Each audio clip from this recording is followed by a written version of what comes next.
Book 27 of 52, Getting to Yes. Okay, so this week I'm traveling for work and I didn't have time to go to some fancy location to shoot this video, so I'm just shooting it in my hotel room. The book I read this week is Getting to Yes, Negotiating Agreement Without Giving In. So this book starts with a very interesting statement where it says that, like it or not, you are a negotiator. When you think about it, this is actually true. Whether you're negotiating with your wife about which movie to watch or where to go for dinner, or negotiating with your boss for a better salary, at some stage in life, all of us end up doing some form of negotiation.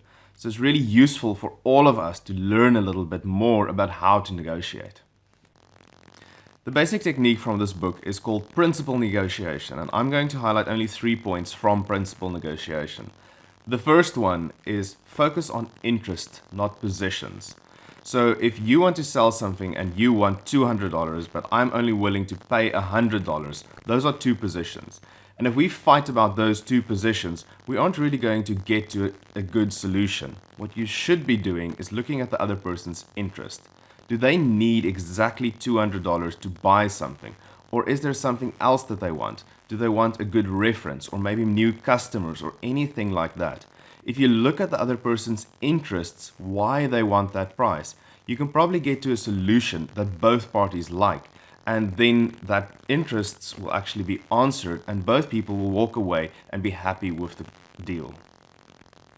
The second point is invent options for mutual gain. And in the book they tell a very good little story. They say there were two little girls that were fighting about an orange, and eventually the mother was fed up and she cut it in half and gave each one half. But the first girl only wanted the pulp to make some juice and she squeezed it out and threw away the peel. And the second girl only wanted the peel to make a cake, so she scooped out all the pulp and she only used the peel.